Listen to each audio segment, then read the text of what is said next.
Okay, so I think we are live.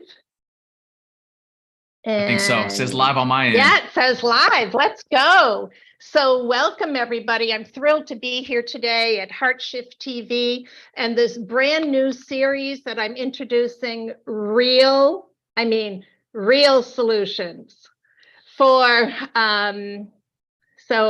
know what, I'm getting a little bit of an echo. Yeah.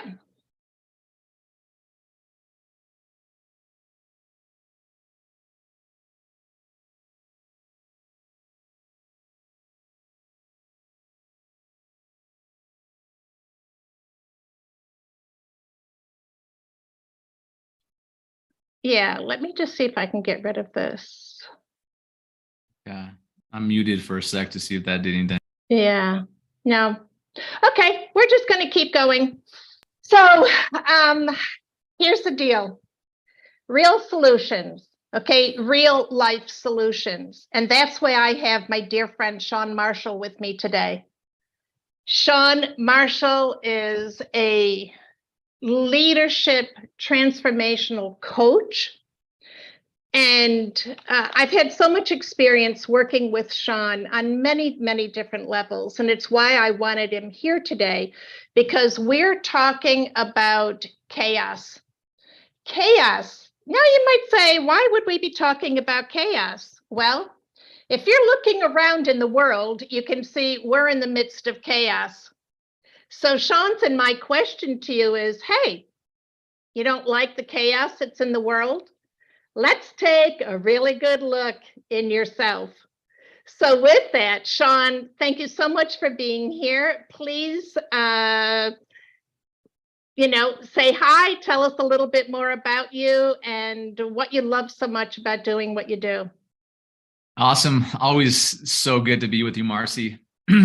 You were one of the first people I met when I took an in-person business online, right when COVID hit us all. And so that was 3 years ago. I'm super grateful to, always to connect with you. So yeah, I do, I'm a veteran. I served in the military 20 years ago and then wow.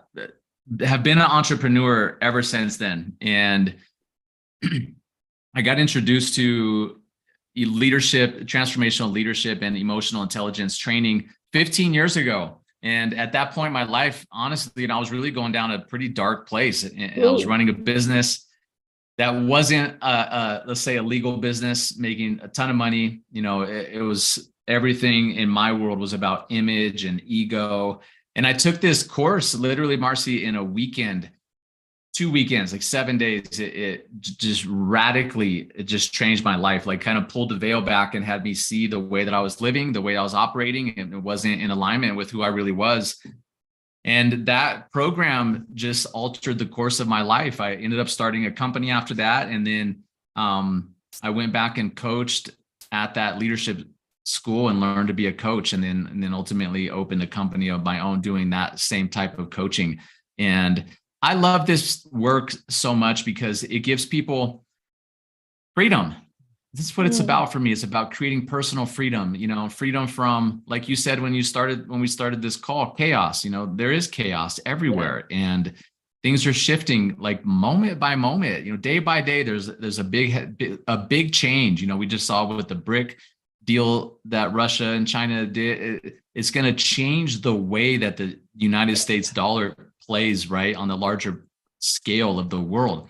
And this work that I do, it gives people the tools to see that stuff that's happening and not allow it to hijack their mental energy, their emotional energy, and then ultimately still stand in a chaotic world, but internally have peace. Well, that's pretty profound if you ask me, because if you can help people to find that balance and to be in a position where they can remove themselves from the chaos of the world and find true peace, then that's really phenomenal. And of course, I would say there should be lines up around the world waiting to work with you. Thanks, Marcy. Yeah, for sure. So, the subject that we're talking about today, is so important, because so often we are looking at what's happening in the outside world, and we don't just see chaos, we feel it. We are drawn into the fear, drawn into the confusion, drawn into the energy that is, when I think about it, it's like the agitation mechanism of a washing machine, right? Its whole purpose is to keep you agitated. And that's what we've been experiencing for the past couple of years. We know that so much of what we are reacting to is very purposeful in how it has been dished out to us, right? And we don't even have to go into detail. I'm sure that every person here knows exactly what we're talking about. This has been intentional, and the intention is to keep us churned up, just like those clothes in a washing machine, keep agitated, but also fearful that we'll never get out of that washing machine, that we're going to go into that, wash and rinse cycle over and over and over again, because that's what it feels like. We are so worn down from all of this. And that's why I wanted you to come and talk to us, because I know that this is your expertise. And we, from my perspective, of course, it's all about coming into the heart, and we'll talk more about that later. But so when we say, don't like the chaos you're seeing out in the world, well, let's take a dive in. Let's take a good look at what's happening in you. Why was that so? Why did you have so much passion about talking about that? Well, ultimately, it comes back to freedom for me, because like you're saying, all of these events and this constant agitation, rinse, repeat cycle that we're in, use the word draw, like it draws us in, right? Yeah. The headlines, the change, the policies, everything, the events that are happening, we get drawn in. And if we don't have tools to draw, to come back out, or to even see what's happening and not get drawn in, then the experience that we're living in is exactly that. It's chaos. And so I get passionate about this because I've learned that I can stand in the middle of a chaotic situation, circumstance, environment, but not be chaotic myself. And it's powerful, right? It creates an internal sense of freedom, to where my experience, your experience, somebody listening, your experience does not hinge on a circumstance or an event that's happening outside of you. So this work, I'm passionate about it because we don't have the power to just wave a wand and change everything that's happening in the world. I think we can create change, we can be the change, but in a moment's notice, we don't change what's happening in the world. So where our personal power lies is inside of us to change the way that we're interacting with what's happening. And by doing that, we can remove stress, we can remove anxiety, we can remove chaos, and we can stand powerfully, we can stand clear, and then we can take action in our life in a way that really aligns with what the life that we want to live, let's just say. So, I can imagine that there are people who are listening to you speak and saying, oh, yeah, right. What am I supposed to do? Just remove myself from living? Am I supposed to put blinders on if I go to the grocery store and see that, every single day there's less and less food on the shelves, or less and less, variety, or the vegetables are no longer fresh. I can't get my organic stuff. I can't go here. I can't go there. Is this what you're saying? Should I just, put myself in a cave and remove myself from the world? People very often believe that the only way to get through something of this nature is to do just that. But of course, we experienced lockdown. How'd that work for you? Honestly, awesome. Respectfully, I took it as an opportunity. I saw immediately within a couple of weeks that, okay, I walked, touching doorknobs. I was like, oh my God, am I going to get this thing for like the first 2 weeks? And then I started to notice the chaos that people were in. And I recognized that this was a change that wasn't temporary, I just knew we were never going back to the world that we had before that. And so I took it as an opportunity to take a business that I had in San Diego, put it online, and move. I left San Diego within a couple months of that. And I traveled, everywhere, went overseas. I moved to Colorado, traveled to South Dakota. I mean, just went all kinds of places. And from that experience, I had freedom, and it's given me an opportunity to even create more freedom in my life. So that's how the lockdown has been, for me. Go ahead. We're talking about chaos. We talked a little bit about this before we started, and I'll just plant the seed here and we can talk about it at any point. But certainly it's not like it's rainbows and butterflies. I don't want to paint that picture either. Overall, this has been an advantageous 3 years for me. I really advanced myself, really positioned myself differently to serve more people as well as myself. And with that, though, had to happen that I had to grow. I had to grow. I had to take myself on so I didn't get sucked in. And, one of the things that I noticed throughout the lockdown, like once I realized what was happening, actually we went to South Dakota and it was in the middle of, everyone's wearing a mask and acting, and we walk into this restaurant in South Dakota and we're the only ones wearing a mask. And I looked at my partner at the time and I said, look around, like, no, we got to take our masks off. We look silly, we took our masks off. So I started to notice that even though I'm creating freedom and up leveling from this, I also would get angry. It's a dominant emotion that I have is anger. It just finds its way in anger, at many different things. I was saying to you this morning, I may have broke my toe yesterday. And like, I woke up in like the dominant emotion. There it is again, anger, right? This morning when I woke up, it doesn't have anything to do with the toe. And the anger didn't have anything to do with the way that I was interpreting or judging even the world of people still wearing masks. And it draws something up inside of me. Like, why are you still doing that? Right? Judgment. I'm not proud of that's what I have. I'm just being transparent.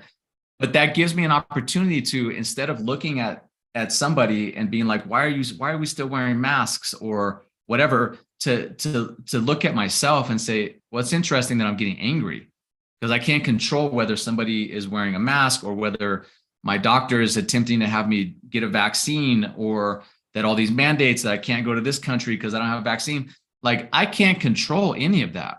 That's right.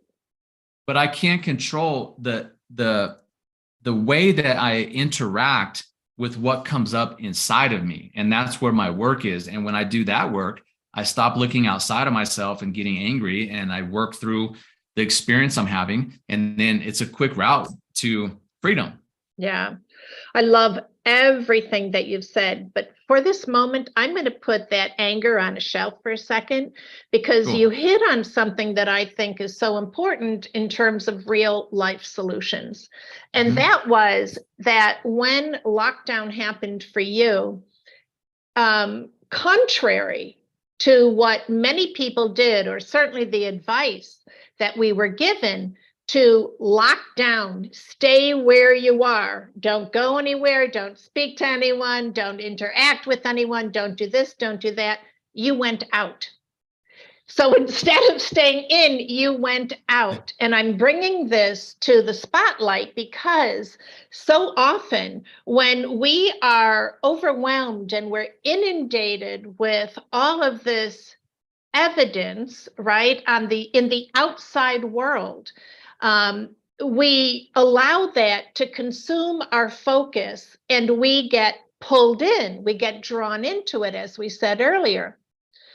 So one of the real life solutions that I have found is that in most cases, and this is what I teach when I talk about self-love, you will be called outside of that comfort zone. In other words, you are actually going to find the solutions to your issues in something that feels counterintuitive. Because it feels counterintuitive because there's programming taking place that you're being programmed or conditioned to think in a certain way. And what you did is that you broke the surface tension of what I call the trance. So programming and conditioning is a form of trance. In order for us to get out of that, we have to do something always that feels uncomfortable. It's taking us out of our comfort zone. And like I said, it feels counterintuitive because the programming is so powerful. And so I just want to say kudos to you and thank you for sharing that. I had a similar experience in that I took advantage of every opportunity that I could to be out in the shops, out talking to people, even as they were backing away from me. I, was respectful of others, of course, if they didn't want me in their midst. But I would find myself, and I laugh about this when I think about it, but there was a new construction taking place down the street from my apartment complex. And they had a salesperson in the front office, and I would go in and talk to her. Just, at first I'd be feigning this interest, in an apartment. But after that, she just knew I was there to chat. I needed person-to-person contact. I know that there's a lot of anger, for instance, about how many businesses closed, how many shops were closed, and that the big box stores were left open. I found a place of gratitude in my heart that they were open because I would just wander. I would touch, I would speak, I would, just go around and around and around. And that would be my activity. And it helped to keep me sane. But this concept of recognizing if you're in a trance, if you are being completely governed by a program, a record that's playing over and over and over inside of you, you're the only one who can break that. You must break it because we're not ever meant to live in a program. As you said, and keep emphasizing, we're meant to be free. It means free of thought, not programmed. Free of thought and free in our actions. So now let's dive into this anger because I know so many people are experiencing this.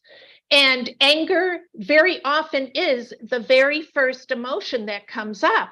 You're like ready to get all up in somebody's face, right? Yeah. So let's talk about this because what just came to me is I think that there's something here for us to really take a good look at, and it has to do with the trance, the programming, and understanding that's not where our truth lies. So take it away, Sean. Yeah, well, I think that we have a dominant emotion, most of us, like a dominant emotion that doesn't serve us, let's say. And so if it's anger or sadness for some people or fear, maybe there's all of them, but it probably happens in an order as well. And we're either going to, emotion is designed to what? Is designed to live around a few seconds to maybe a minute and a half, something like that. If we experience it, if we allow it, if we express it, it comes and goes. Even if it's anger, right? It's not okay to put the anger on somebody, right? But if there's anger comes up, it's coming up for a reason. And I think I'm going to kind of blend this, what we're talking about now, with what you said a second ago. I think with the trance, that you talked about, I think it's really important for us to have time daily, multiple times where we don't have input. There's no input. where we're conscious, where we allow ourselves to think, just to be present, to experience the experience of whatever we're experiencing, because our deepest truth thing can guide us through a lot of this chaos that's happening in the world. Our intuition, or our connection with the higher power, or our heart, and all of those together, it gives us great information moment to moment. But if we're constantly inundated with input from social media and the news and YouTube and like, we really shut down our own ability and connection to thinking and processing things, and we become very programmable, back to talking about being programmed and in a trance. So I think it's really powerful to, let's say with the anger thing, let's say somebody watching this is angry about something that's happening in the world right now. Take whatever hot button topic that you want, or they're angry at their partner, their husband or their wife, or they're angry at big tech, or whatever it is. If you're honest with yourself, you'll probably notice that anger comes up. It's a thread in your life. It's not because of what you saw on the news. It's not because of your husband isn't supporting you. I hear that a lot from clients. My husband doesn't support me and doesn't listen to me, doesn't have my back, or my family doesn't have my back. But if you notice how that you react to that, and there's an anger there, and you notice that there's an anger when you listen to the news, you notice that there's an anger when you talk about whatever, Trump, or Biden, or if there's a thread of anger, that's a clue that the anger has nothing to do with what's happening. It's not about that. But when you think that it's about that, then that event has your power. It takes your power, and your anger takes your power. And then you cannot be free. You cannot be emotionally free. You can't be mentally free. You can't think for yourself. That anger or sadness or whatever the dominant emotion is for the person listening is taking you for a ride. And so then the inquiry has to be, what's the anger about? If it's not about what I see happening on the news, what is it really about? Isn't it interesting that this emotion keeps popping up in my life? That's interesting to me. And I want to get down, instead of allowing that to take you for a ride. And I say, let's get down to the bottom of what that is, so that whatever's wanting to be expressed, we can express it, process it, see it, hear it, thank it, and ultimately let it go. And then build a practice of doing that every time it comes back, probably with a little bit less force each time. So yeah, there's a lot more I could say. Maybe I'll pause there and, hear what you have to say too. Well, I love so much that, you're discussing the fact that if we're aware of this emotion or our tendency to react in a certain way to things, that we have, there's a calling, right? That calling is for personal inquiry.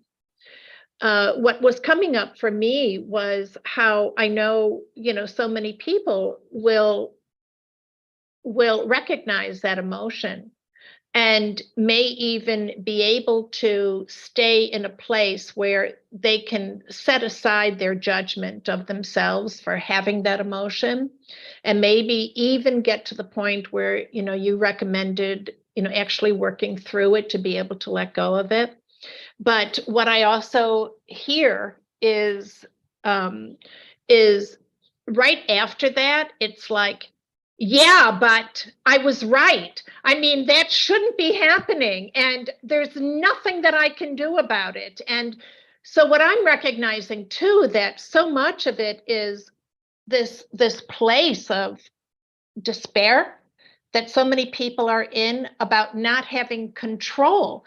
Nothing looks the same. Nothing feels the same. Nothing is the same. And you said it very early on.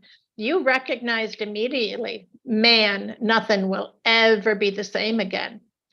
But many, many people, billions of people, totally expected life to go back exactly as it Mhm. was. They weren't recognizing the signs. They thought, oh, this is just another blip in the screen, oh, they'll get over it, that kind of a thing. But clearly we're not. Nothing will ever go back again. And so then the anger will come right back up again, right? And they see the anger as being justified. And I totally get it. I totally understand. Because when we're seeing such injustice, such manipulation, such callousness towards humanity, towards life, towards everything that we hold dear in the truest parts of ourselves, anger seems justified. Yeah. Absolutely justified. But what I also heard you say, and correct me if I'm wrong, is that it's not that the anger is something for us to belittle ourselves over, but to recognize that it's simply something that we can move through in order, and we're going to go back to our, the beginning of our conversation, but move through in order to really work towards trying to find peace within us. Is this what you're saying? Absolutely. Yeah, absolutely. It's interesting because, you say manipulation, and the word that's really been on my mind like lately is deception. Oh, yeah. Good There's word. there's so much deception from everything, from what the things we've already talked about Yeah. to, I know we're on YouTube. There's these mass events that have been happening to children, Yep. there's so much deception around that, this doesn't change. Like, it's very easy, where I'm at and where you're at, Colorado and Florida, right? Mm-hmm. They go opposite directions in how they react to what's happening. And so That's I wake right. up this morning and there's a newspaper article on the paper of this legislation they're trying to pass around this certain topic. And then I see on the news, your state went the opposite direction with that this week and created more freedom for people in that domain. And it's like, I can look at that and be angry, right? Like, You want to tear your like you're hair saying, out. It's like, what? sometimes, Yeah. Sure. yeah, Mhm. absolutely. Especially if you study something. I study this and I understand the statistics, and what they're passing there's no data to back up what they're passing. So internally, my girlfriend brought it up this morning, and right away I noticed, like, it's deception, but it's like, here's for me, the most powerful way to move through that, the deception, and it's everywhere. I'll just emphasize this a little more. Go pick up any nutritional product that you want. And this has been happening for decades in the nutrition industry. The nutrition industry is so deceptive, right? We're not eating what we think we're eating. Organic doesn't mean what we think it means, right? So the deception is everywhere. But the ticket through it is to pause and say, okay, it's interesting that I see deception in the world. I see deception. I see the deception, nutrition, with pharma, with all of it. But here's how I get through that is say, okay, since I can see that so clearly, then the inquiry is, where am I being deceptive? Right. Where am I being deceptive? And at first, I think most listeners will probably not, maybe not. There's probably a spectrum of people listening. Some people listening, if you've done a lot of internal work, you're going to know right away where you're being deceptive. And on the other end of the spectrum, you may not really resonate with being deceptive. It could be like an icky feeling. I don't want to say on recorded TV with you that I'm deceptive. It's not who I think I am. Right. But if I'm honest, I can look at myself and the way I operate, and I can see ways that I operate deceptively. Mm-hmm.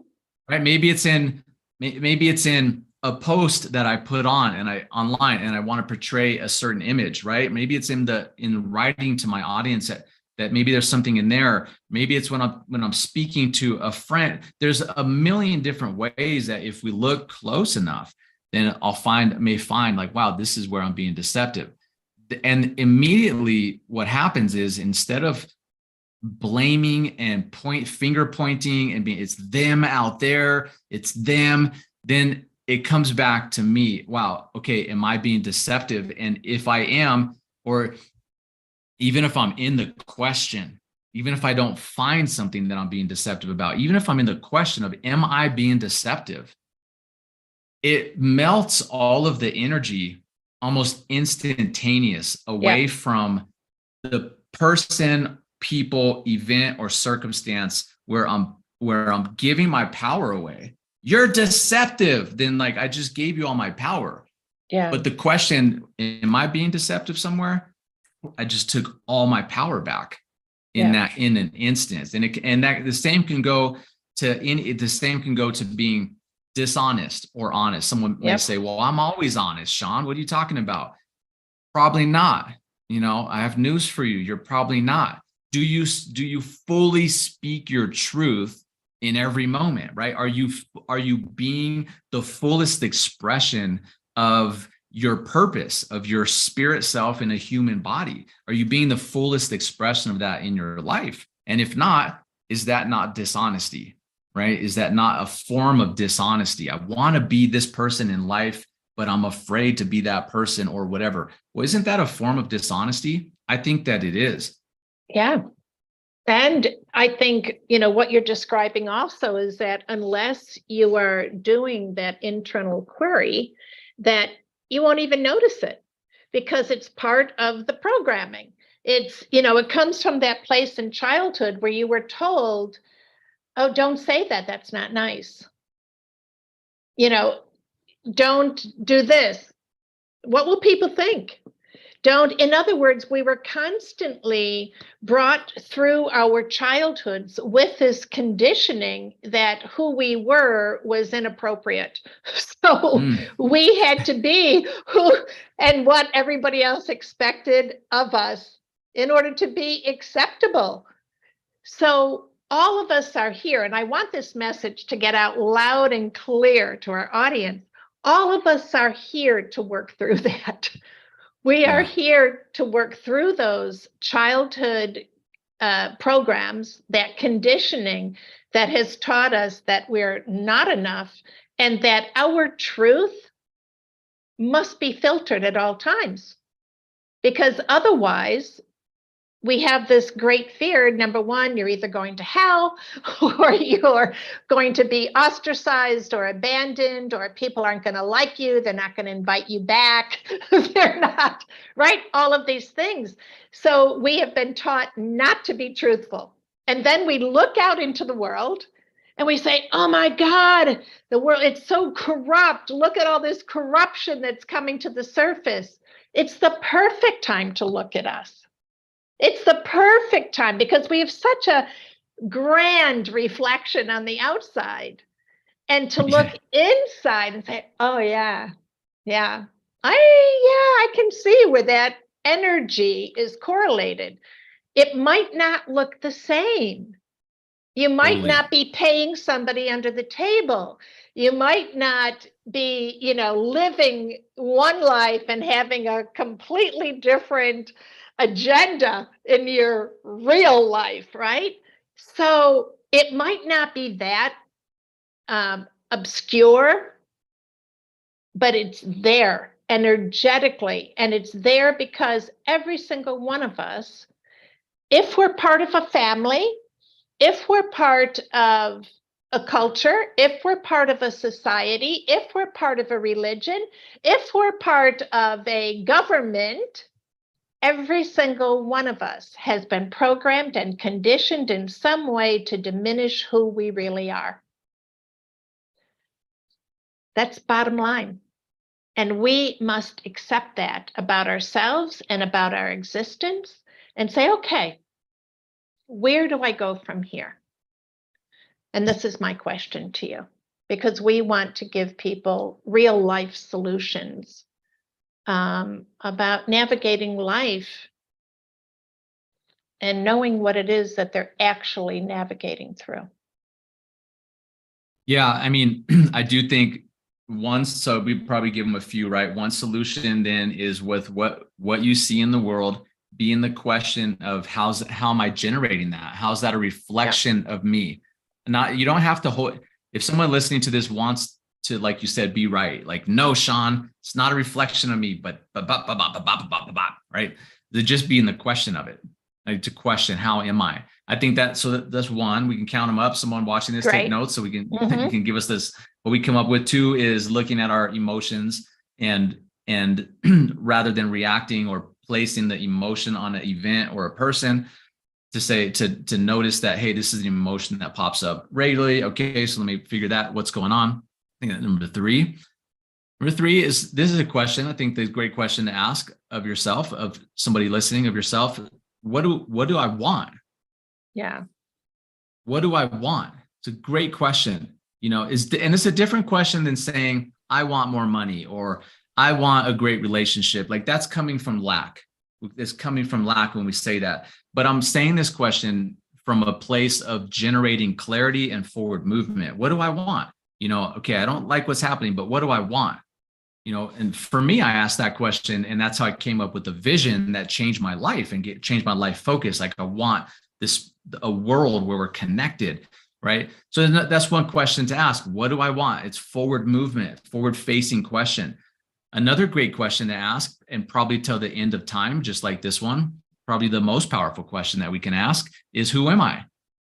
And who am I without the chaos? Who am I without? Good one. Yeah, without the singlehood. If somebody's watching and you're single and you want to be in a relationship, or if you're in a marriage and it's not going well, who are you without the breakdown? If your purpose has become around solely around your children, who are you without your children? Right? When they grow up and they're gone, who are you? Who's the person? Who's the spirit underneath that? Yeah. Those questions are very anchoring and grounding in getting us back into our self, into our body, into our life, into the power seat. Ultimately is where those questions are headed. Well, who am I without the chaos? Well, God, I'm a great friend, or I'm a great father, or I'm a leader, or whatever. And it never has to be a closed question. The question just gets to stay open. Who am I? What do I want? Well, I want freedom. What do I want? Well, most people will say what they don't want. I don't want this job anymore, or I don't want to be unhappy. I get that. But what do you want? What do you want? And we start to shift our focus away from the breakdown into creation, like creation energy. It's a creative question. What do I want? Well, then you have the power as a spirit in a body to go create. I personally think that's why we're here, is to create. So what do I want starts to get me into some form of creative energy, which allows me to move forward and not be in that agitation. I don't want to be agitated. Great. What do you want? I want to feel peaceful. Okay, great. Man, that feels a lot better to say I want to feel peaceful than I don't want to be agitated anymore. Right. Those are all fabulous, fabulous points. And I think they're points that, people can really take home to their hearts, because that, of course, is where everything begins. And I think particularly that question about who am I is such an important one, because I think, as you described, sometimes we look at that question. And by the way, there's no one who has not asked that question since the beginning of time, right? Right. Who am I? We first begin perhaps by defining ourselves by that which is outside of us, right? Oh, I'm that, I'm that, I'm that, I'm that. And like you said, keep taking all of that away. Take it away. And inside, in your heart, who are you? When you can reach that place, and I was actually feeling this through everything that you were describing, but particularly there, when you reach that place, you're in that place of peace. You're in that place of calm. And you're also in that place of clarity Mm. because you're not any longer distracted by what you thought was defining you on the outside, in the outside world.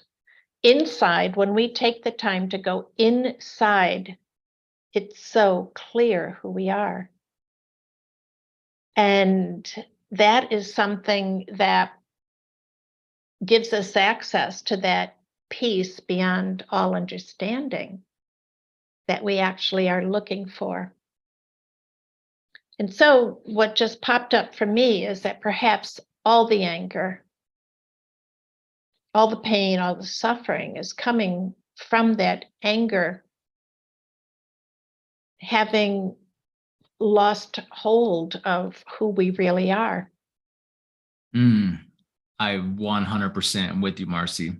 I think I think a lot of that anger comes back to frustration, sadness, but attached to not doing and being the person that deep down, you really want to be, that that you are, right? Yeah, like I see this, exactly. I guess I'll give an example. I see this with clients who have anger, and then they assign it to their husband, they assign it to this person and that person and this, and then, but like ultimately when we really get into it, it's a frustration that they didn't command themselves today to be the person that they're wanting to be.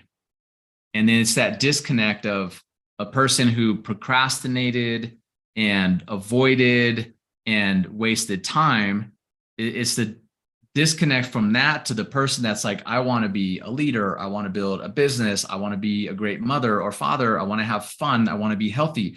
And there's that mental and emotional battle between what you are wanting to command yourself to do and what you're actually doing. Creates so much chaos, if you will, inside. And I see that show up a lot as anger too. Well, it's my husband because he blah, blah, blah, blah, blah, didn't bring me this or that, Sure. flowers or. Yeah. So as we continue to buy into the outside world defining us, and we are in service to it and trying to maintain that, we need a whole staff, right, to keep that all happening. You need your husband to do that. You need your this to this. I mean, in other words, you have to, there's no way that you can ever find the fulfillment, the joy, the connection, the inner peace, if you are looking for the outside world to define you and you are believing in that. It cannot happen. And so, of course, it's always going to be somebody else's fault because they haven't done what you needed them to do in order to maintain this that defines you, right? So you'll never find what your heart is yearning for until you begin that journey inside. And you, like you so beautifully said, well, who are you going to be when your kids are gone? Who are you going to be when your husband's gone? Who are you going to be when that business falls apart? Who are you going to be when everything that you have put before you, before your truth, falls away? And what just came to me, that's why I always love speaking with you, Sean. What just came to me is that the crumbling that we're seeing in the outside world of all that we once held dear and thought we could trust to support us, to define us, to guarantee that definition, how we saw ourselves, and what we chose to believe in over ourselves, acquiesced our power to time after time after time after time, it's all crumbling. So guess what? It must crumble inside. Yep. It must.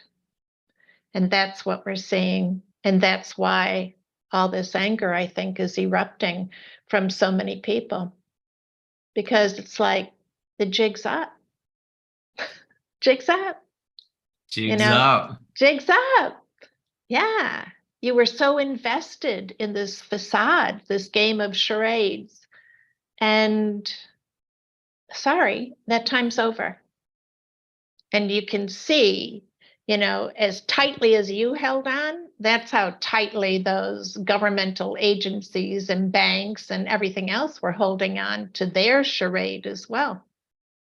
But it's all coming apart. It's all crumbling because at the end of the day, and you said this so perfectly before, Sean, at the end of the day, we know when we've been out of alignment. We know when we're telling a lie or misrepresenting ourselves or shape-shifting to make somebody else happy. We know it. And that level of self-betrayal, that level of such diversion from who we really are inside must fail. Must. I want to give a couple examples that come to me as we're talking about Please. this, to like really attach it to like stuff that I know people are going through. These are two conversations I've had in the last week, and they're repeating conversations. And I was thinking, like, let me give an example for, I don't know if you have a lot of entrepreneurs or coaches or that sort of people in your audience. Would you say yes? Sure. Or more on Yeah. Yeah. Mm-hmm. I'll give an example that I see with entrepreneurs often. I'll give one that's not with entrepreneurs too, but with entrepreneurs, there's this thing that happens where they become, results focused, right? I mean, one primary goal of being an entrepreneur is money, to create an income, right? To create, means to support your family and whatever. Of course, there's purpose attached to that as well. And so one of the things that I see, and I've been through this cycle myself, is I was talking to a guy last week. He was making so much money. It was like $50K a month all of a sudden in his business. He's a client. And when that upswing comes, then his sense of confidence is like sky high.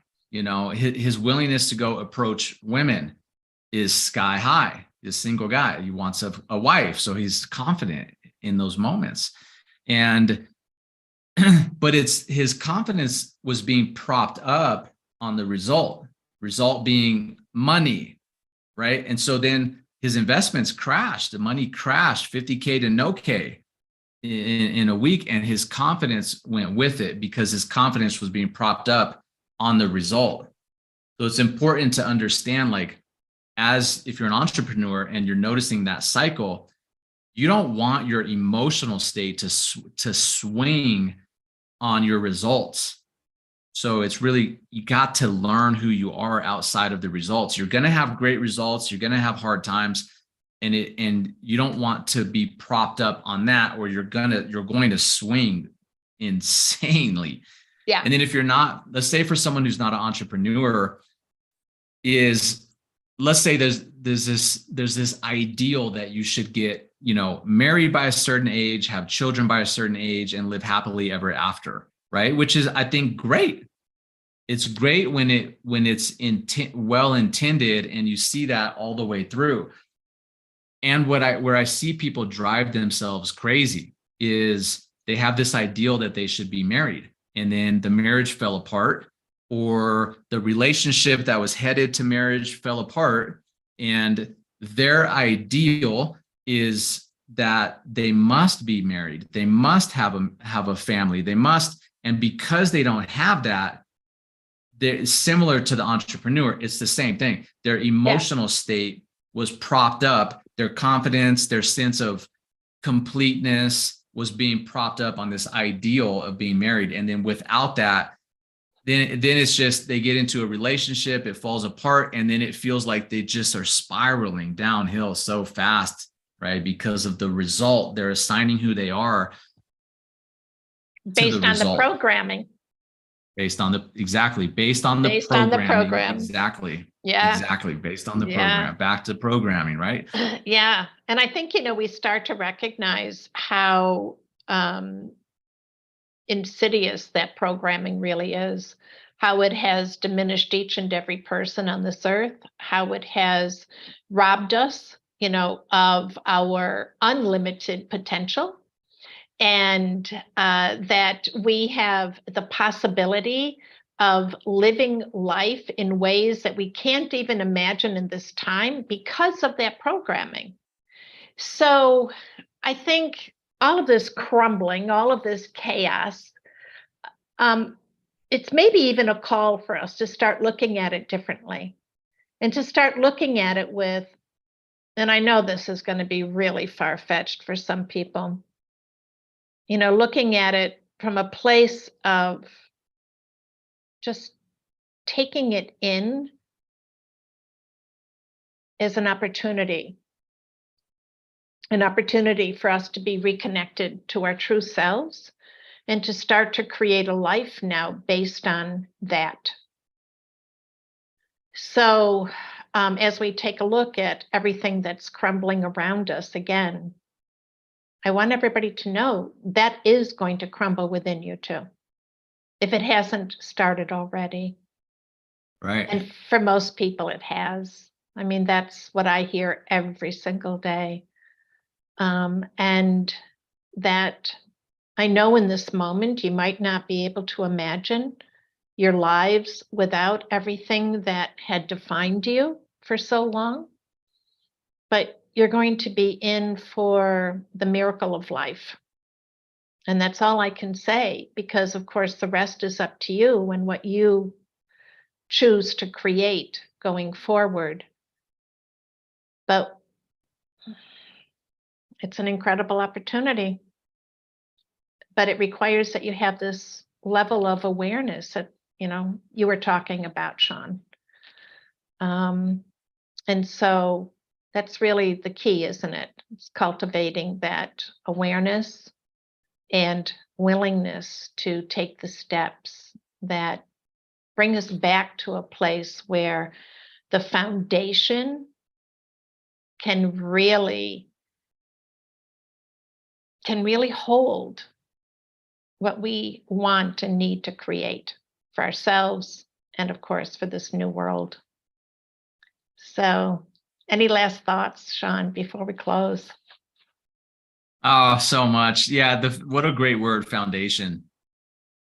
It's such an anchoring word, because then what comes up to me is creating a sustainability within my own life, That's right. Like you talked about going to the grocery store and there not being food and stuff like, oh my God, what am I going to do? Am I going to die? And I recognize for myself that I'm vulnerable. Mm-hmm. I'm totally vulnerable because I don't know how to grow squat. Let alone squash. Squash, yeah, exactly. No clue. Mm-hmm. No clue. I am vulnerable. I really am. And since I recognize I'm vulnerable. And instead of being upset at the food system, we started a garden last week. Fabulous. Right? We planted a bunch of stuff. And it's like, it's something I didn't want to learn before. Mm-hmm. Right? Because it was all provided in a grocery store, right? Forever, as I've known it.